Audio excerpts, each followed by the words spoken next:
শনিদেব কেন সবার বড় ঠাকুর? তার সৃষ্টি কিভাবে? সবার বড় ঠাকুর শনিদেবের সৃষ্টি বিশ্ব ব্রহ্মাণ্ডে যখন কোনো কিছু ছিল না, তখন শুধু ত্রিদেব ব্রহ্মা, বিষ্ণু, মহেশ্বর আর সকল দেবদেবী ও অসুরগণ ছিলেন। কিন্তু তখন শুধু স্বার্থের জন্য দেবাসুর যুদ্ধ হতো। এক সময় এই দেবাসুর যুদ্ধ এমনভাবে প্রকট হয়েছে তা অবিস্মরণীয়।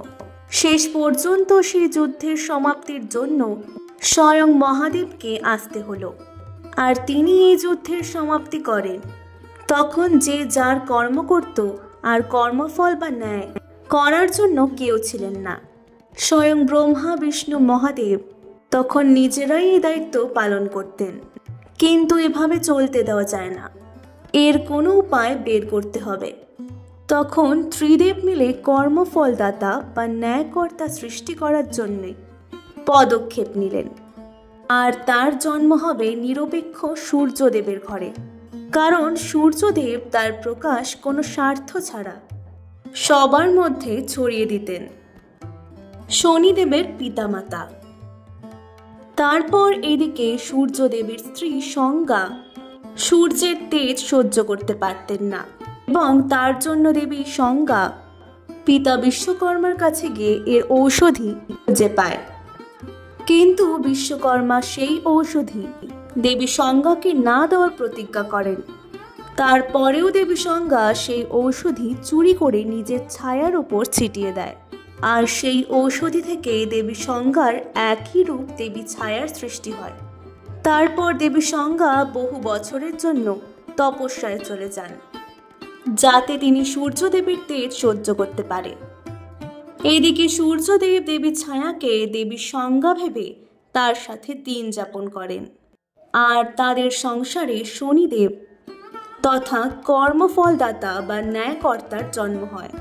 শনিদেবের জন্ম হওয়ার পরপর সূর্যদেব শনির রূপ দেখে তাকে অস্বীকার করেন এবং অভিশাপ দেন সে যাতে সূর্যের আলোয় জ্বলে যায়। ঠিক তখন থেকে শনিদেবের ন্যায় কার্য শুরু হয় সূর্যদেবের গ্রহণ লাগিয়ে। অনেক কষ্টে ছায়াদেবী শনিদেবের লালন পালন করেন। সেই থেকে শনি সূর্য ছায়াপুত্র নামে পরিচিত পায়। তার অগ্রজ হিসেবে ছিলেন ধর্মরাজ যম ও দেবী যমুনা। স্বয়ং বিশ্বকর্মা ছিলেন শনিদেবের দাদু বা দাদাশ্রী। সকল প্রকার অস্ত্র শিক্ষা শনিদেব ওনার কাছ থেকেই নিয়েছিলেন, তাই শনিদেব ওনাকে খুব শ্রদ্ধা করতেন আর ভালোবাসতেন। অসুরগুরু শুক্রাচার্য শনিদেবকে নিজের পথ প্রদর্শক হিসেবে বিবেচনা করতেন। সেজন্যে তিনি অসুরগুরু হলেও কারো কখনো ক্ষতি করতেন না। সেজন্য অসুরগুরু শুক্রাচার্যকে শনিদেব খুব শ্রদ্ধা করতেন। দেবগুরু বৃহস্পতি ছিলেন সর্বশ্রেষ্ঠ জ্ঞানী, কিন্তু শনিদেব গুরু বৃহস্পতির থেকেও শ্রেষ্ঠ জ্ঞানী ছিলেন। তারপরেও শনিদেব তাকে তার গুরুদেব হিসেবে সম্মান ও শ্রদ্ধা করতেন। এটাই ছিল শনিদেবের শ্রদ্ধা ও মহিমা। শনিদেব অষ্টসিদ্ধি শিক্ষা লাভ করার পরেও তার কাছে কোনো অহংকার ছিল না। তিনি সবসময় নিরপেক্ষ চিন্তাধারা নিয়ে কাজ করতেন। নবগ্রহরাজ শনিদেব নবগ্রহদের মধ্যে একটি অন্যতম গ্রহ, কিন্তু তিনি কর্মফলদাতা বা ন্যায়কর্তা হিসেবে সবার বড় ঠাকুরও বটে। এমনকি তিনি স্বয়ং ব্রহ্মা মহাদেবকেও তার বক্র দৃষ্টি নিক্ষেপ করেছিলেন, যাতে শনি কর্মফলদাতা বা ন্যায়কর্তার পদ সঠিকভাবে পালন করতে পারে। তাছাড়া চন্দ্রদেব, দেবী সংজ্ঞা, ইন্দ্র, রাবণ, দেবী যমুনা ইত্যাদি অনেক দেবদেবী শনির বক্র দৃষ্টি থেকে রেহাই পায়নি। তবে দেবী যমুনার আত্মা পবিত্র ছিল, তাই তার উপর কোনো প্রভাব পড়েনি। সেজন্য শনির বক্র দৃষ্টিতে যারা ভালো কাজ করে তাদের কোনো কিছুই হয় না। শনিদেবের পড়া শক্তি ছিলেন নীলিমা।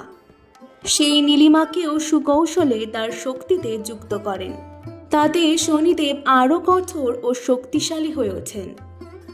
তাই শনিদেবের নামে যারা নীলিমা পাথর ব্যবহার করে তাদের অনেক রকম বিপদ থেকে রক্ষা হয়। শনিদেব খুব রাগী দেবতা হিসেবে পরিচিত, সেজন্যে তিনি অনেকের কাছেই অপ্রিয় ছিলেন। এবং কর্মফল দিতে গিয়ে অনেকে রোষানলেও পড়তে হয়, কিন্তু তবুও তিনি তার ন্যায়ের পদে অটুট ছিলেন। অনেকে মনে করেন শনির বক্র দৃষ্টি খুব খারাপ, আর যে তার বক্র দৃষ্টির ফাঁদে পড়ে সেই ধ্বংস হয়ে যায়। বলতে গেলে শনির বক্র দৃষ্টি খারাপ নয়। যে ব্যক্তি ভালো কাজ করে শনির বক্র দৃষ্টি তার কোনো ক্ষতি করে না, আর যে ব্যক্তি খারাপ কাজ করে শনির বক্র দৃষ্টি তার ক্ষতি করে, আর সেই ব্যক্তিকে সঠিক পথে নিয়ে আসে। শনিদেব ন্যায়কর্মের জন্য অনেকের কাছেই তিনি ভয়ঙ্কর দেবতা। যারা তার সঠিক পথ চিনতে পেরেছে তারা কখনো অন্যায় পথে যায় না। শনিদেবকে অন্যদিকে মহাদেবের আরেক রূপ বলেও বিবেচনা করা হয়, আর সেজন্য যুগে যুগে শনিদেবের পূজা করা হয়। শনিদেব নির্লিপ্ত ও সন্ন্যাসী। শনিদেব সব কিছু থেকে নির্লিপ্ত সন্ন্যাসী ছিলেন, কিন্তু বিভিন্ন কারণবশত তাকে বিবাহ করতে হয়। শনিদেবের স্ত্রীর নাম দেবী ধামিনী। তিনি ছিলেন গন্ধর্ব কন্যা, অতি সুন্দর এবং মনোমুগ্ধকর নারী। কিন্তু বিবাহের দ্বিতীয় দিনে শনিদেব তার স্ত্রী ধামিনীর দিকে না তাকালে ধামিনী তাকে অভিশাপ প্রদান করেন। এ এক এমন অভিশাপ ছিল যা অতি ভয়ঙ্কর। তার অভিশাপ ছিল, তুমি যখন আজকের এই সময় আমার দিকে তাকাওনি, তাহলে আর কারো দিকে তাকালে আর সর্বনাশ হয়ে যাবে। এর কারণ হলো মঙ্গলদেব তখন ধামিনীর মনের উপর প্রভাব ফেলে, তাকে বিভ্রত করে দেয়, আর শনিদেব সেই অভিশাপ মাথা পেতে নেয়। সেই সুবাদে শনিদেবের এই বক্র দৃষ্টি আরও শক্তিশালী হয়ে ওঠে। শনিদেব ধীরে চলতে ভালোবাসেন, তাই ওনার আরেক নাম সানাই। প্রতি শনিবার সন্ধ্যায় শনিদেবের পূজার্চনা করার বিধান আছে। তবে শনিদেবের পুজোর আগে দেবী ধামিনীর পূজা করতে হয়। আবার শনিদেবের পূজার্চনায় যদি কেউ হনুমানের নামে সর্ষের তেল দিয়ে শনিদেবকে স্মরণ করে, তাহলে তার বিপদ কেটে যায়। সাধারণত শনিদেবের মন্দিরে বা ঘরের বাইরে খোলা জায়গায় শনিদেবের পূজা করা হয়। পুজোর জন্য নীল বা কৃষ্ণ বর্ণের ঘট, পুষ্প, বস্ত্র, লৌহ, মাসকলাই, কালো তিল, দুগ্ধ, গঙ্গা জল, সর্ষের তেল প্রভৃতি বস্তু দিয়ে শনিদেবের পুজোর জন্য আবশ্যক। নির্জলা উপবাস বা একাহারে থেকে এই ব্রত পালন করতে হয়। বন্ধুরা, আজকের এই ভিডিওটি ভালো লাগলে অবশ্যই পুরাণ গল্প কথাকে সাবস্ক্রাইব করে দেবেন আরও নতুন ভিডিওর জন্যে।